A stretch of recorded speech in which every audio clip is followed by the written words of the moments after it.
esses micro-organismos? Bom, a gente vai dividir esse mundinho da bacteriologia em quatro partes. Hoje eu vou falar para vocês sobre a estrutura desses micro-organismos. Não vou falar sobre reprodução e metabolismo. Vou preferir abordar isso em outro momento. As bactérias, elas serão organismos procariotos. Isso significa no ensino médio, a gente carrega que os organismos procariotos são aqueles que não possuem um núcleo organizado. Então, fez que você vê que um organismo é procarioto, significa dizer que ele vai ter o material genético disperso pelo citoplasma. Então, é isso que significa dizer procarioto.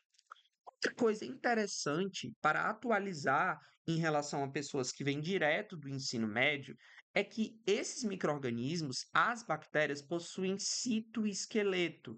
Atualmente, a gente já conseguiu encontrar proteínas que são similares à tubulina e à actina, que são proteínas que formam o citoesqueleto dos organismos eucariotos, certo? Outra coisa que eu necessito que vocês tenham uma atualização é em relação a os ribossomos. Os ribossomos, antes, eles eram classificados como organelas. Hoje, eles não são mais. Por quê? O critério para que você seja classificado como uma organela é a presença de uma membrana lipídica, uma membrana biológica ao seu redor. Ou seja, o ribossomo, atualmente, ele, por não possuir uma membrana externa, ele vai ser chamado de estrutura supramolecular. Samuel, me dá outro exemplo de uma estrutura supramolecular. Cromatina. A cromatina é um material genético condensado, mas que não possui uma membrana. Então, nos organismos eucariotos, a gente vai ter a cromatina, por exemplo, sendo uma estrutura supramolecular. É uma estrutura grande que tem uma função biológica, mas que não é classificada como uma organela pelo simples fato de não possuir uma membrana biológica ao seu redor. A gente vai falar agora dos elementos que são essenciais para todas as bactérias, ou seja, todas as bactérias terão esses elementos essenciais. E aí, eu já gostaria de decepcionar os meus amigos biólogos, que na biologia sempre tem uma exceção. E essa exceção vai ser uma bendita bactéria que pertence a uma classe chamada de micoplasma. Essas bactérias, elas não possuem parede celular. Elas vão ser as nossas exceções. E talvez você não se lembre, ou já tenha ouvido o nome dessa bactéria, mas não se lembra. Mas essa classe de bactérias aqui é e foi causadora de pneumonia, principalmente nos séculos passados. Outra coisa, agora que eu já falei sobre a parede celular, que é uma estrutura que vai estar presente em todas as bactérias, exceto no gênero Mycoplasma, a gente vai falar da membrana plasmática.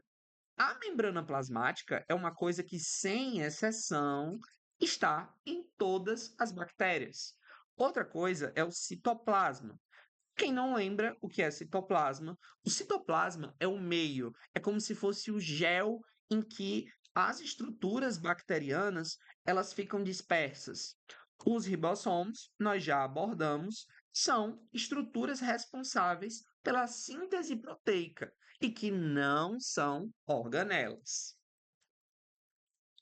Aqui a gente tem uma imagem de uma bactéria clássica em 3D e aqui a gente consegue observar algumas estruturas interessantes. Aqui em azul escuro, a gente tem representado o citoplasma, que é o gel em que as estruturas bacterianas ficam dispersas. Aqui a gente também consegue observar o material genético que é disperso pelo citoplasma e não agregado em um único ponto, como é nas células eucarióticas. A gente vai chamar isso de nucleoide. Por quê? Porque não é um núcleo. É um núcleo, mas não é organizado. Então, o termo mais correto para você descrever o material, onde o material genético de uma bactéria fica organizado é nucleoide, certo? Quais outras estruturas a gente ainda consegue observar aqui?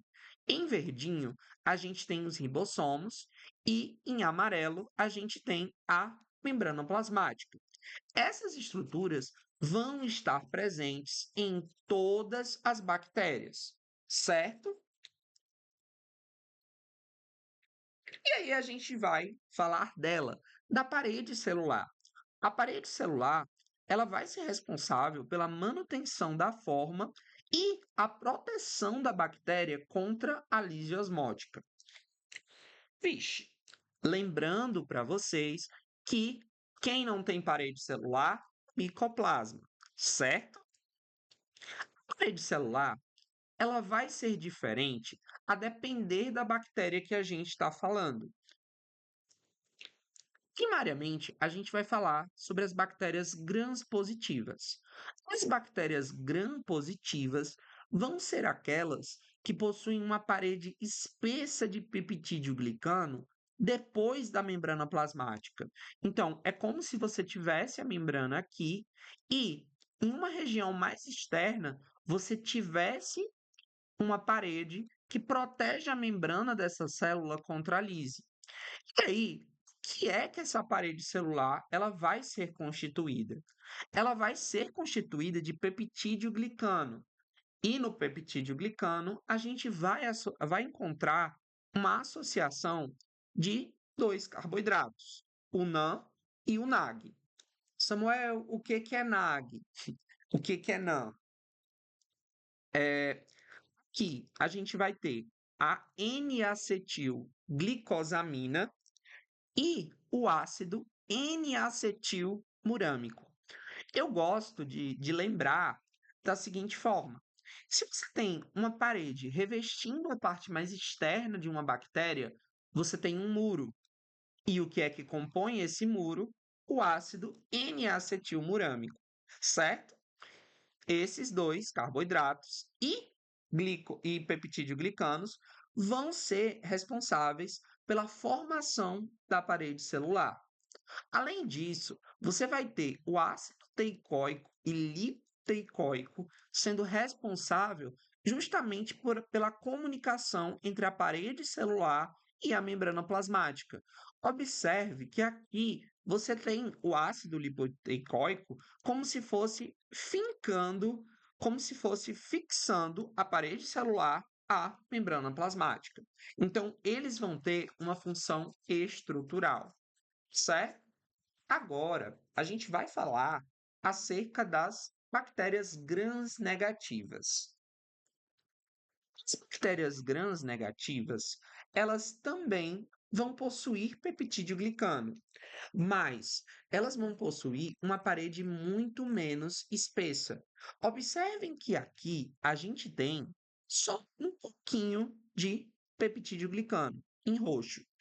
E do lado de fora, a gente vai ter uma membrana externa.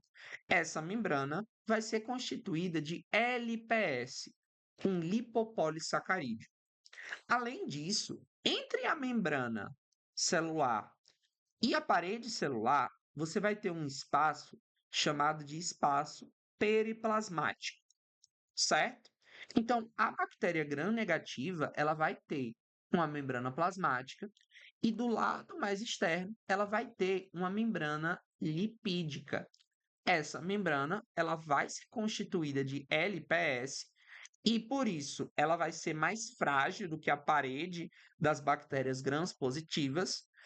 Porém, todavia, entretanto, a bactéria gram-negativa é uma bactéria meio rancorosa. Tanto em medicina humana quanto veterinária, realmente vocês vão acabar se deparando com as endotoxinas.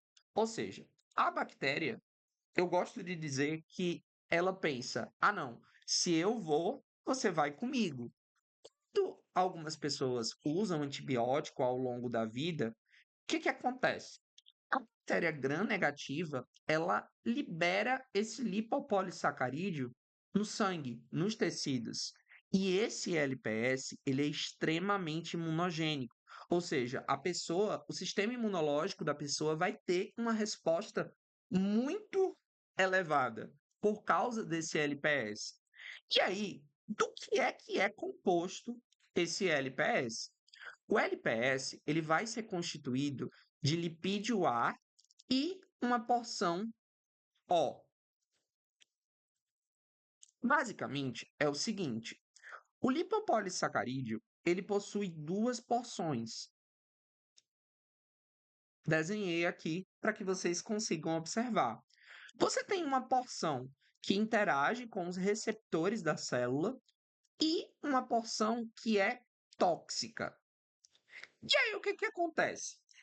Essa toxina, essa endotoxina, quando a bactéria morre e libera o LPS na circulação, essa toxina ela vai ser reconhecida pelo sistema imunológico e ela vai desencadear uma resposta muitas vezes exagerada, levando o paciente a o choque muitas vezes, porque você vai ter uma vasodilatação extrema por causa da resposta imunológica, e aí esse paciente ele pode acabar tendo é, ou CID, ou então ele pode acabar tendo choque, certo? Qual outra coisa eu gostaria de frisar nas bactérias gram-negativas? As bactérias gram-negativas, elas são muito mais perigosas atualmente, porque elas têm um mecanismo muito babaca, que é o espaço periplasmático.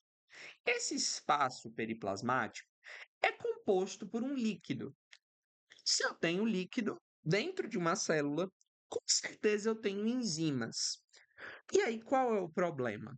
Você, em bactérias gram-negativas, por causa desse espaço a mais, quando comparado com as bactérias gram-positivas, as bactérias gram-negativas elas têm a capacidade, muitas vezes, de metabolizar antibióticos e se proteger deles através dessas enzimas que são encontradas no espaço periplasmático, certo?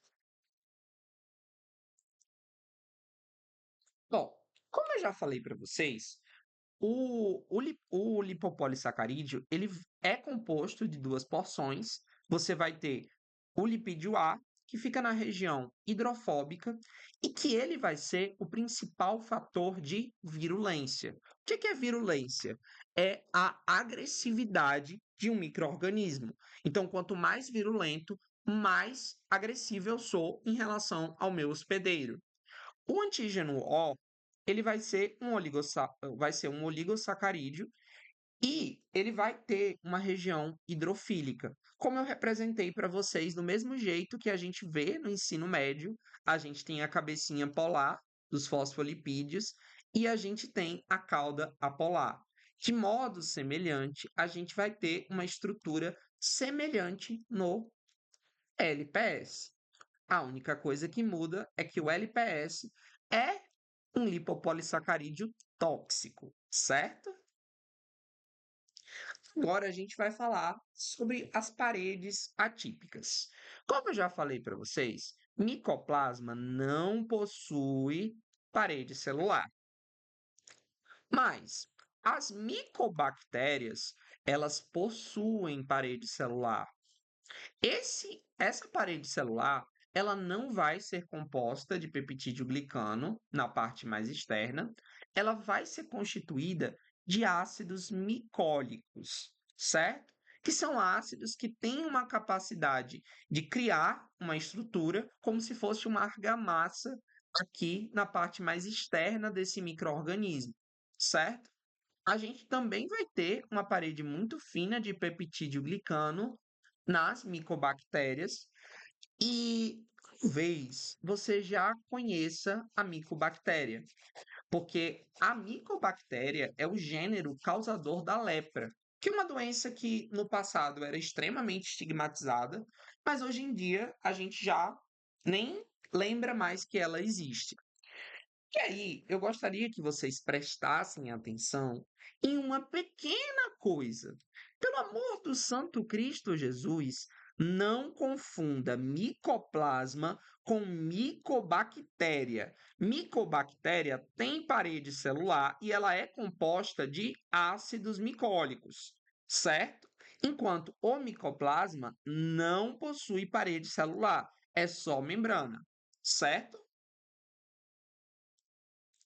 Agora que a gente já terminou acerca da parede celular, a gente vai falar sobre a membrana citoplasmática.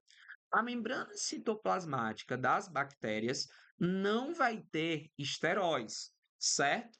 E a gente vai ter uma invaginação em alguns lugares. Para quem não sabe o que é invaginação, é como se fosse uma reentrância, certo? Essa reentrância, esse mesossomo, por alguns estudiosos, está associado à divisão celular e controla a saída e entrada de energia, certo? O mesossomo, ele vai alguns livros vão trazer que o mesossomo pode ter uma associação com o jeito que as bactérias fazem fotossíntese. E aí você deve estar aí do outro lado pensando, Samuel, bactéria faz fotossíntese, mas bactéria não tem cloroplasto. Eu concordo com você. Bactéria não tem cloroplasto, mas quem não tem cão, caça com gato. A bactéria, ela possui regiões na sua membrana plasmática que se assemelham à estrutura do cloroplasto, e a partir disso elas vão conseguir fazer fotossíntese, certo? O que eu quero que vocês guardem sobre essa parte? A membrana citoplasmática, ela vai ser responsável pela entrada e saída de matéria e pela produção de energia, certo? Além disso, na membrana plasmática, a gente pode encontrar os mesossomos, que são reentrâncias na membrana plasmática, que talvez tenham uma função na divisão celular ou também tenham uma função na fotossíntese, certo?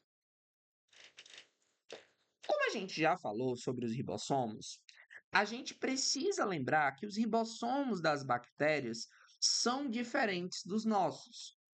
Os ribossomos dos organismos eucariontes, que são aqueles que possuem núcleo, é 80S, enquanto os ribossomos das bactérias é 70S. Isso é em relação ao tamanho do ribossomo, tá, pessoal? O ribossomo das bactérias é menor do que o ribossomo de, dos organismos eucariontes. E ele também vai possuir algumas disposições moleculares diferentes. E por que que isso é importante? Por que que eu saber que o ribossomo da bactéria é diferente do ribossomo dos organismos eucariontes é importante? Porque eu posso produzir um antibiótico que só atua em ribossomo 70S, não atua em ribossomo 80S. Então, se eu atinjo estruturas que são específicas das bactérias, eu vou trazer menos efeitos colaterais para o meu paciente, certo? Como nós já frisamos, e o seu professor de biologia provavelmente também, os ribossomos são responsáveis pela síntese de proteínas. Agora, a gente vai falar sobre o material nuclear das bactérias. As bactérias, elas não vão apresentar estonas. O que são as estonas? As estonas são como se fossem proteínas tercedeiras. Elas enrolam. Não sei se vocês já tiveram uma avó que trabalha com lã ou que faz artefato, que faz artesanato com lã. Mas eu gosto de ver as estonas como proteínas que são responsáveis por enovelar o material genético. Mas as bactérias não organizam o seu material genético. O material genético das bactérias é disperso pelo citoplasma. Então, a gente não vai encontrar as estonas em bactérias. Além disso, a gente não vai ter uma membrana nuclear. Por quê? Porque não tem núcleo. Então, não tem como ter uma membrana o revestindo. O material nuclear das bactérias, ele vai ser circular, que é uma coisa que a gente vai falar lá quando a gente estiver tratando sobre a reprodução desses micro-organismos. O material nuclear vai estar organizado no nucleoide, que não deve ser confundido com nucléolo. Nucléolo é uma coisa, nucleoide é outra. Nucléolo é uma estrutura que fica no núcleo, que é responsável pela síntese de RNA ribossômico.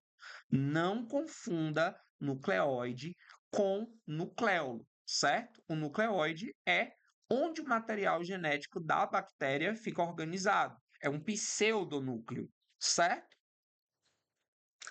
Que a gente consegue observar o material genético da bactéria em formato circular e a gente consegue observar que o cromossomo bacteriano ele fica associado à membrana plasmática, certo?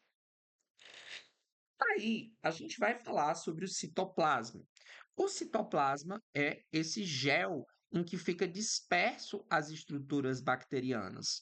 E é no citoplasma que você vai ter as reações metabólicas acontecendo. Por quê? Porque você vai ter as enzimas dispersas nesse gel, e as enzimas, quando falamos de microbiologia, são responsáveis pelas reações metabólicas. Bom, agora que a gente já tratou acerca das estruturas que são essenciais, a gente vai ver as estruturas que não são essenciais, mas que são muito importantes para a sobrevivência dos micro-organismos. A gente vai ter cápsula, que é como se fosse uma estrutura extra que envolve a membrana plasmática e a parede celular. A gente vai ter o flagelo, que é como se fosse um motor que gira e faz a bactéria se movimentar. A gente vai ter também as fímbrias, que são como se fossem pelos que saem da bactéria e vão ser utilizados para fixação da bactéria no ambiente, principalmente. A gente vai ter também o pile. Pile, ele vai ser responsável pelo amor das bactérias. Ele vai ser responsável pela troca de material genético entre uma bactéria e outra. Então, o pile, ele é uma estrutura responsável pela variabilidade genética nas bactérias. O plasmídio é como se fosse um material genético que não está associado ao nucleoide, mas é lá por algum motivo. Esse plasmídio é um material genético que pode ser transmitido e pode carregar genes de resistência a antibióticos, certo? A gente também vai ter os esporos. Os esporos são estruturas de resistência formadas por bactérias gram-positivas. Então agora a gente vai falar um pouco mais, principalmente da cápsula. Cápsula, ela vai ser uma estrutura que vai ficar o mais externa possível. Aqui nessa imagem, a gente consegue observar em um microscópio de varredura é óbvio que a coloração é artificial, mas a gente consegue observar uma belíssima imagem da cápsula da bacteriana. Cápsula, ela vai ser essencial para evitar a fagocitose, evitar a dessacação, que é como se fosse o ressecamento da bactéria, a perda de água. Cápsula, ela vai ser essencial na adesão do microorganismo aonde ele quer se fixar e ela vai ser essencial na formação de biofilmes.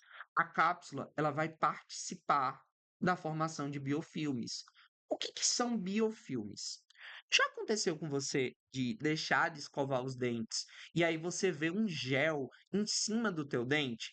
Ou então você foi numa piscina velha e acabou encontrando um chão cheio de lodo, cheio de sujeira. Aquele gel que fica disperso é o biofilme. O biofilme é como se fosse uma secreção que as bactérias fazem para poder viver em comunidade. Então, elas liberam esse biofilme e esse biofilme ele vai formar uma estrutura de proteção dessas bactérias contra os meios externos. Então, isso vai proteger a bactéria à variação de pH, vai proteger a bactéria em relação muitas vezes à variação de temperatura. Então, a cápsula ela vai participar também na formação dos biofilmes. Aqui nessa imagem, a gente tem a cápsula participando de uma função muito interessante que é evitar a fagocitose. Observe que a bactéria, por ter uma cápsula com carga negativa e a célula do sistema imunológico também por ter uma carga negativa, a célula não consegue interagir com a bactéria. Isso faz com que essa bactéria seja mais perigosa, ou seja, mais virulenta. Como os iguais se repelem, a bactéria escapa, evade do sistema imunológico. E aí a gente vai falar sobre o flagelo, que é o motor que eu falei para vocês. O flagelo, ele vai ser constituído nos organismos procariotos de uma proteína chamada de flagelina. Flagelo, entre muitas funções, ele vai ser responsável pela motilidade dessa bactéria e pela resposta quimiotática e fototática. Isso é o seguinte: quimiotática é alguma coisa relacionada à química. Então, a resposta quimiotática é a bactéria fugindo de um antibiótico ou indo em direção ao seu alimento. Ela está seguindo um gradiente químico. Enquanto a resposta fototática vai ser a bactéria fugindo da luz ou então ela chegando mais perto de um ambiente iluminado, porque existem bactérias que gostam da presença de luz e existem bactérias que não gostam muito da presença de luz. Quando a gente fala do flagelo, na imunologia, vocês vão ver que o flagelo ele vai ser chamado de um tipo específico de antígeno, o antígeno H, certo? A gente tem três estruturas que são fundamentais nos flagelos e que vocês precisam conhecer. A primeira é o filamento, que é essa parte mais externa do flagelo. A segunda é o gancho, que é como se fosse um joelho, uma dobradiça que faz esse motor se mover. Enquanto o corpo basal é quem se associa à parede celular e à membrana plasmática, certo? É, pessoal, nessa imagem a gente tem uma foto que é o mais realista possível. Eu juro que não é IA ou invenção. Observem como a flagelina, essa estrutura, essa associação de proteínas se parece com o motor que nós produzimos. É muito semelhante, certo? Esse motor pode girar centenas de vezes por segundo. Então, as bactérias, só pelo fato delas não possuírem um material genético desorganizado, isso não significa dizer que elas são menos evoluídas que a gente. Enquanto a gente demorou milhares de anos para construir um motor, as bactérias já conheciam esse meio de locomoção há muito mais tempo. Lógico que é apenas uma analogia, certo? Agora, a gente vai falar sobre as fímbrias. As fímbrias são esses pelinhos que ficam na parte externa da bactéria. E esses pelinhos vão ser produtos de uma proteína chamada de pilina. As fímbrias, elas serão responsáveis pela adesão do microorganismo à estrutura e elas também vão participar na formação dos biofilmes. Elas vão ser importantes na colonização do hospedeiro. Agora, a gente vai falar sobre o plasmídio. O plasmídio é uma estrutura que é composta de DNA, de fita dupla, circular, mas que não está no cromossomo bacteriano. Então, esse material ele é extracromossômico. Qual é a importância do plasmídio? O plasmídio ele carrega consigo genes de resistência. E esses genes, muitas vezes, eles podem ser transferidos para outras bactérias, certo? E a gente vai falar agora sobre o pile ou a fímbria sexual, que vai ser responsável pela conjugação bacteriana. O que é a conjugação bacteriana? Quando uma bactéria ela supostamente faz amor. Ela compartilha o seu material genético com outra bactéria. Então, aqui eu tenho uma bactéria doadora e uma bactéria receptora. O pile sexual vai ser a estrutura que comunica essas duas bactérias. É por onde o plasmídio vai migrar de uma bactéria para outra, certo? Mas, só lembrando para vocês que esse plasmídio ele é multiplicado e ele não sai dessa bactéria. O que vai para cá, na verdade, é uma cópia desse plasmídio, certo? Então, a fímbria sexual ela vai ser responsável pela transferência de plasmídios e, consigo, genes de resistência. E, por último, na nossa aulinha de hoje, a gente vai falar sobre os endosporos. Os endosporos são estruturas de resistência que são altamente duráveis, mas que elas não são reprodutivas, porque antigamente a gente achava que a esporulação era uma forma de reprodução das bactérias. Hoje não, a gente vê esse endosporo, na verdade, como uma forma de resistir. Então é como se a bactéria gram-positiva ela percebesse as mudanças no ambiente, ela percebesse o estresse, exemplo, o aumento de temperatura, e aí o que que ela faz? Ela forma um endosporo. É como se fosse uma semente nas plantas, por exemplo, que possui uma casca grossa e uma resistência maior. Algumas plantas produzem sementes que têm uma casca muito grossa e que conserva a água aqui dentro. Do mesmo jeito, as bactérias elas vão formar uma estrutura semelhante. Esses endosporos, eles são estruturas de resistência que ficam só aguardando o melhor momento chegar para novamente voltar a ser uma bactéria e aí sim se reproduzir. Bom, pessoal, a gente chega ao fim da nossa aula de hoje. Foi muito bom estar aqui com vocês.